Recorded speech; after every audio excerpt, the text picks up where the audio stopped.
narcolepsie.com, les meilleurs sont ici.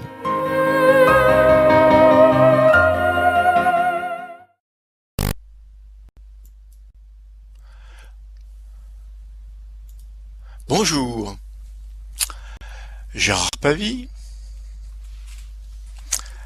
Je suis très heureux de vous retrouver aujourd'hui pour notre épisode numéro 3 de la boîte à fantasmes. La boîte à fantasmes qui est une émission hebdomadaire dont le but est de nous permettre de découvrir la dynamique des fantasmes. Alors, la boîte à fantasmes numéro 3 va se concentrer sur le lien entre le refoulement et le fantasme. Le fantasme et le refoulement. Pour présenter les choses clairement, on peut dire que l'être humain se présente en quelque sorte comme un bâtiment à 3 étages. La partie supérieure, le lien social, le moi. Le niveau en dessous, le refoulement. Et puis dans les profondeurs, le fantasme. Le fantasme, c'est la crypte de nos idées sulfureuses, mais aussi le récit de ce qui nous fait bouger. Le refoulement est une chape de plomb ou un voile pudique qui va recouvrer le fantasme et le préserver dans l'ombre, au frais. Et pour interagir avec le monde, avec les autres, eh bien, nous aurons notre moi facial et les conventions. Et ces conventions qu'il va respecter et tisser ainsi les liens sociaux. Nous avons choisi pour illustrer ce triptyque, ce lien entre le moi, le refoulement et le fantasme, nous avons choisi de nous référer à Boule de Suif, donc cette nouvelle archi connue de Maupassant.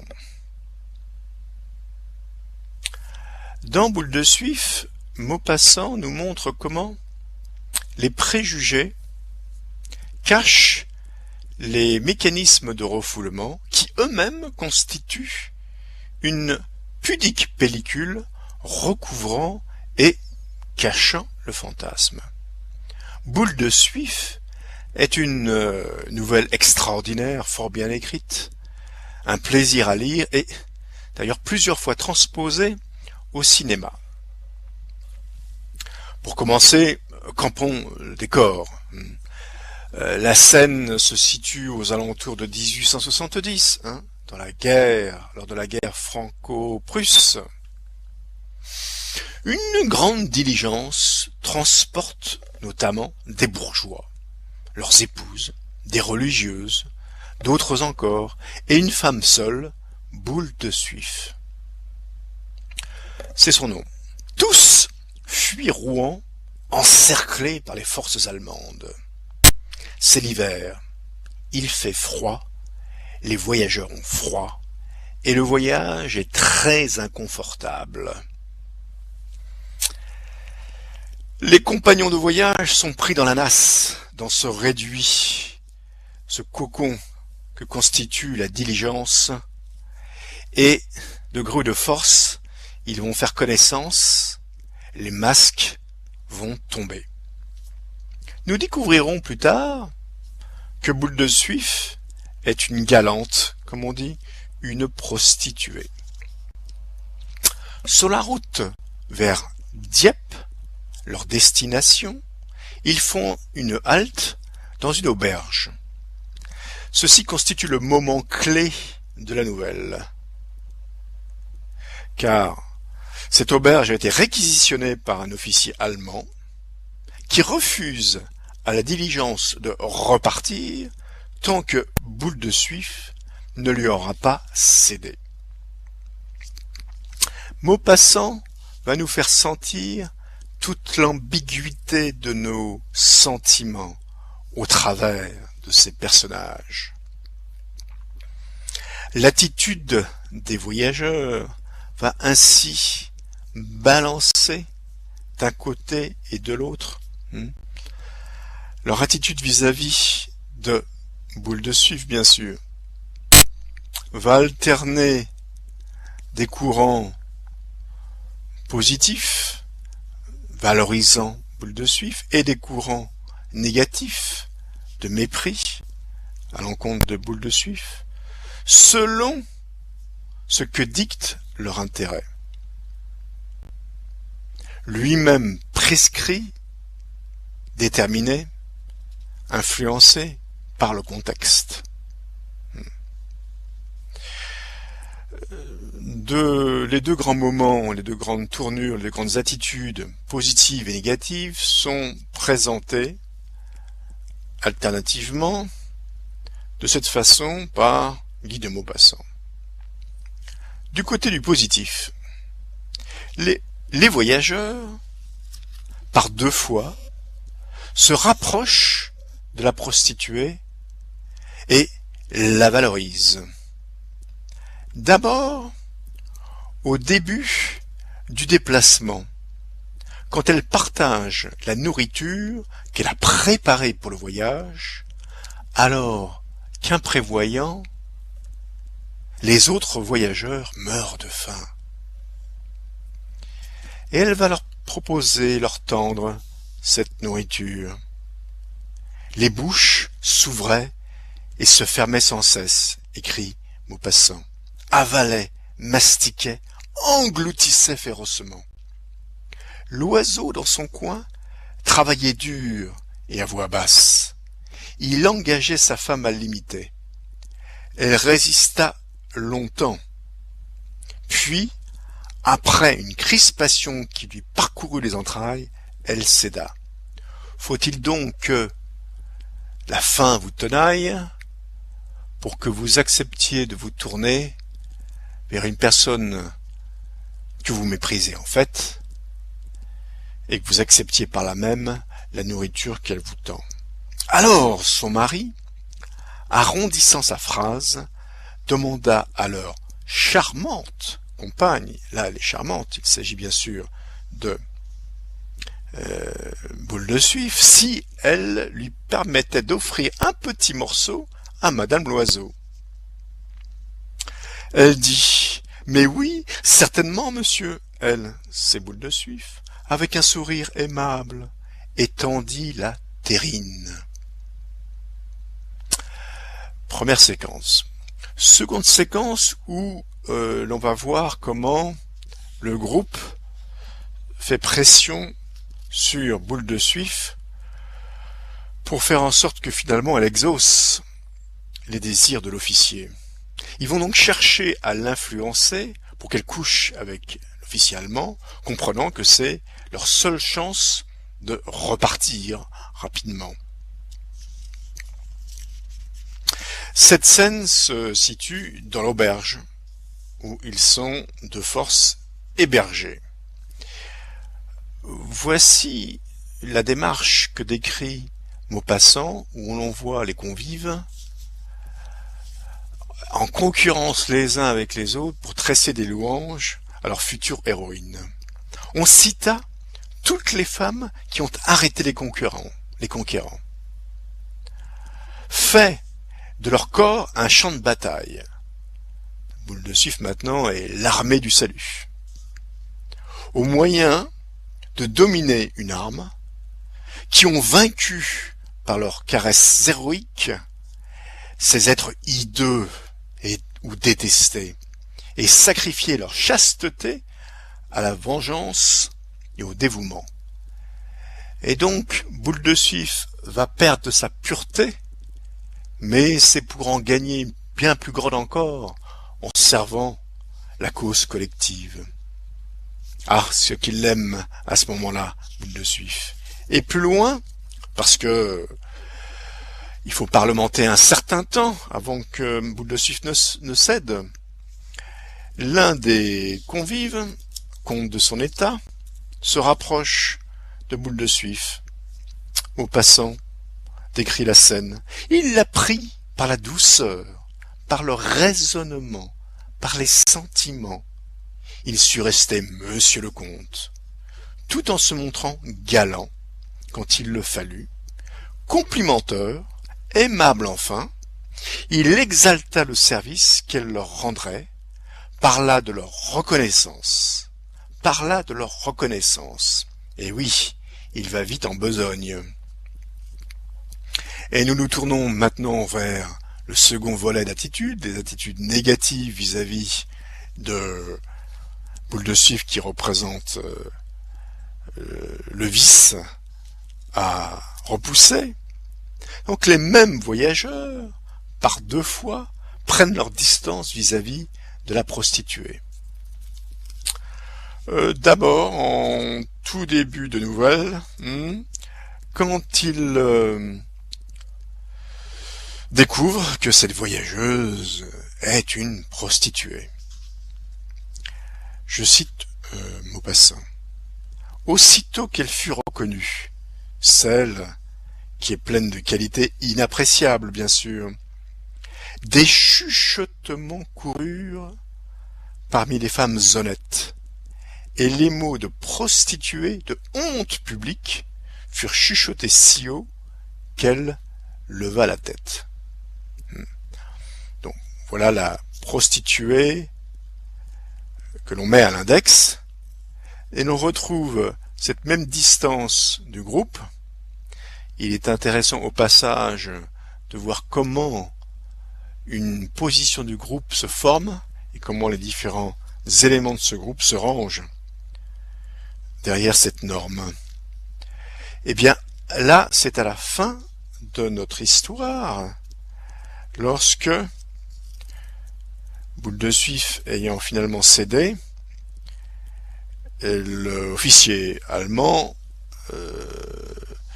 ouvre les portes de la liberté au groupe des voyageurs. Alors, donc, quand boule de suif retrouve le groupe des voyageurs, alors qu'elle s'est finalement soumise à l'officier, cédant à la pression du groupe de voyageurs, qui veut maintenant repartir au plus vite. Vous voyez comment elle est récompensée de son acte soi-disant héroïque. Le lendemain, un clair soleil d'hiver rendait la neige éblouissante. La diligence, attelée enfin, attendait devant la porte. On est prêt à partir. On n'attendait plus que boule de suif, elle parut. Elle semblait un peu troublée, honteuse, et elle s'avança timidement vers ses compagnons qui, tous, d'un même mouvement, se détournèrent comme s'ils ne l'avaient pas aperçu. Le comte prit avec dignité le bras de sa femme et l'éloigna de ce contact impur. Celui qui exaltait le futur service de la belle, maintenant la range dans l'armoire des objets impurs. S'éloigna de ce contact impur. Voilà, la chute de boule de suif dans le cœur des voyageurs. Maupassant montre donc que la prostituée, boule de suif, représente ce que les voyageurs dédaignent, ce qu'ils dédaignent. En fait, leur part d'ombre. Cette part d'ombre que chacun réprouve tout en y mettant ses envies secrètes. Et oui, quelque part, c'est un peu comme le sacré, les envies sont d'autant plus des envies, ou pour qu'elles soient des vraies envies, il faut qu'elles aient quelque chose de transgressif. Elles ne peuvent être que secrètes, donc on les habille d'une chape de béton ou de plomb importante, ou d'un voile pudique, qui les recouvre et les met dans l'ombre, à l'abri des regards et de la lumière indiscrète. Mais ce qui est caché ainsi est justement ce qu'on recherche tout en le niant. Et quand on va le voir chez l'autre, puisque boule de suif ne fait que réveiller les désirs que chacun considère comme scabreux, elle les met en scène, elle les affiche, elle les porte. Quand chacun va voir, porté par boule de suif, ce que lui-même cherche à écarter tout en y étant fortement travaillé, eh bien, il va repousser cet autre, il va repousser Boule de Suif, comme les voyageurs dans cette nouvelle, en disant non, non, mais ça c'est pas bien, et d'ailleurs je ne le connais pas. Maupassant montre aussi comment la fine pellicule du refoulement se défait, cède sous le coup des événements, dans l'échauffement d'une discussion, dans la tournure d'une scène. Ainsi, pouvons-nous retrouver nos voyageurs ensemble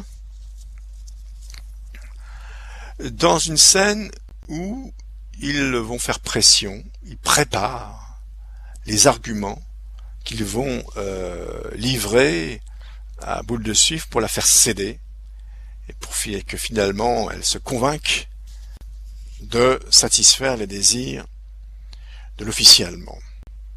Alors on conspira. Les femmes se serrèrent, le ton de la voix fut baissé et la discussion devint générale, chacun donnant son avis. C'était fort convenable du reste. Donc vous voyez, le convenable, on est sur l'étage supérieur du lien social, des conventions. Ces dames, surtout, trouvaient des délicatesses de tournure, des subtilités d'expression charmantes, pour dire les choses les plus scabreuses. Un étranger n'en aurait rien compris tant les précautions du langage étaient observées. C'est très intéressant ça. Un étranger n'aurait rien compris. Donc les précautions du langage sont observées, et donc on a bien ce voile pudique qui vient ainsi cacher ce que l'on veut vraiment dire dans le lien social que l'on tisse. Mais la légère tranche de pudeur dont est bardée toute femme du monde, ne recouvrant que la surface, elle s'épanouissait dans cette aventure polissonne, s'amusait follement au fond, se sentant dans leur élément, tripotant de l'amour avec sensualité, avec la sensualité d'un cuisinier gourmand qui prépare le souper d'un autre. Le souper d'un autre. Voilà aussi qui est très très important. Donc, Boule de Suif sert de révélateur à la sensualité cachée et le déplacement sur le mode du cuisinier qui prépare le plat pour le client, permet de goûter à une jouissance par procuration et identification à l'autre et de passer ainsi la barrière du refoulement.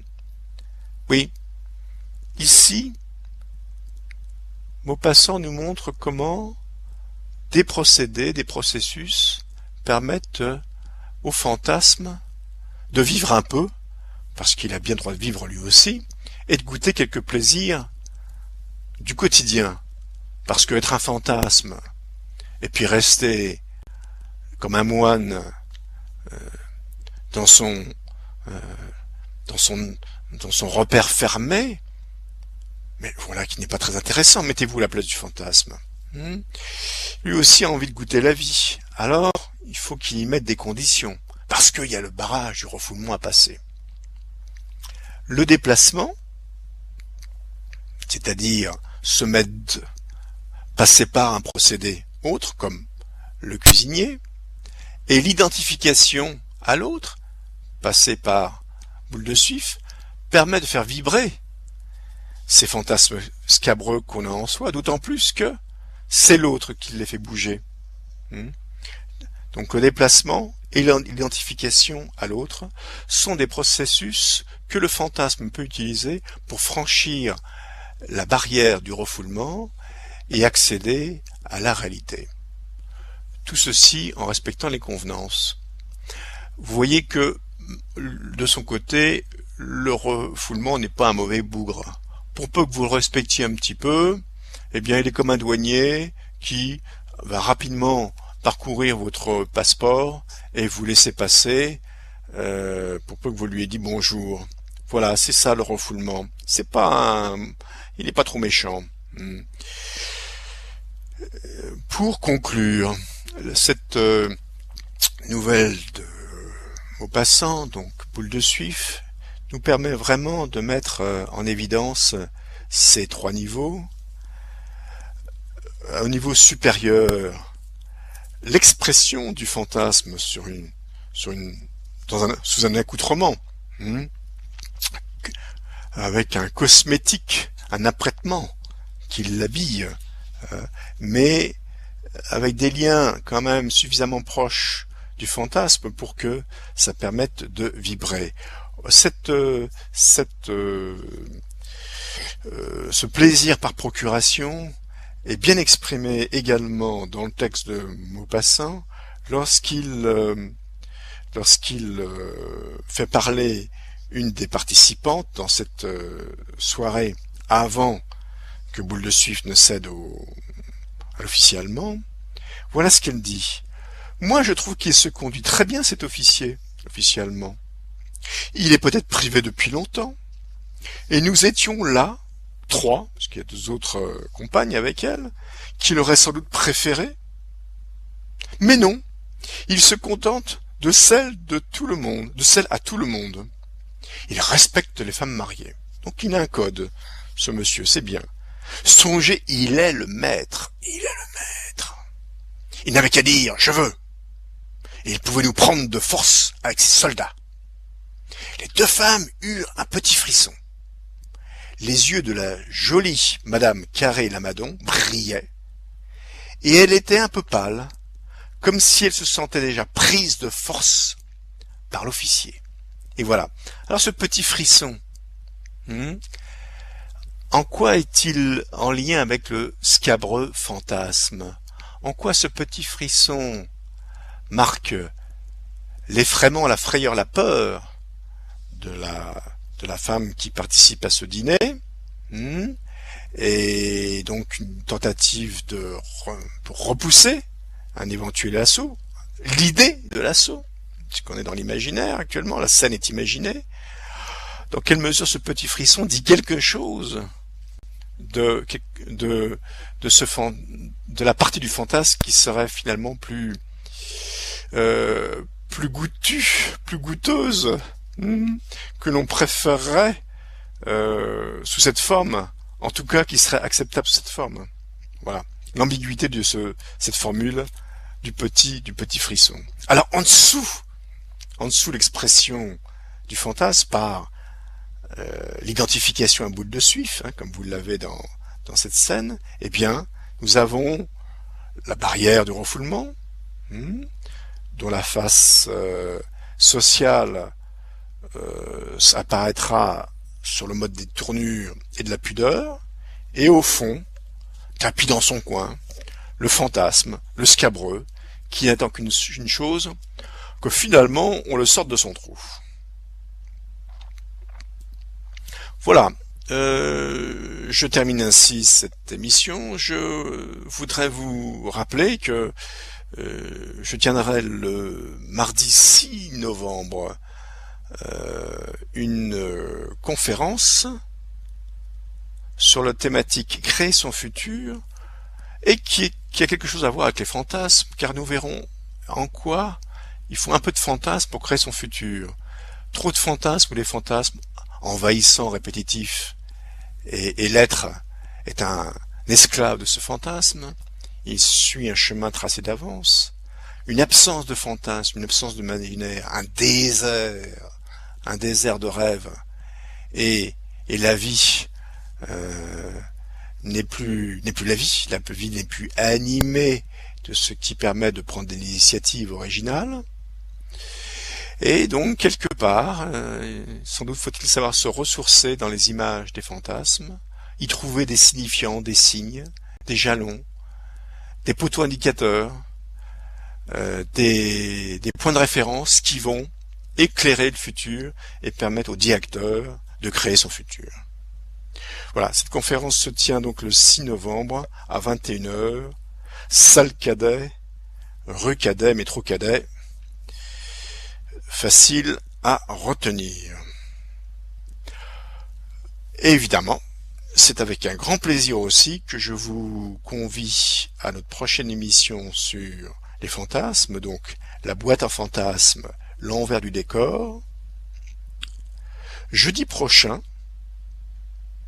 à 11 heures. Et si je ne me trompe pas, nous serons le 8 novembre.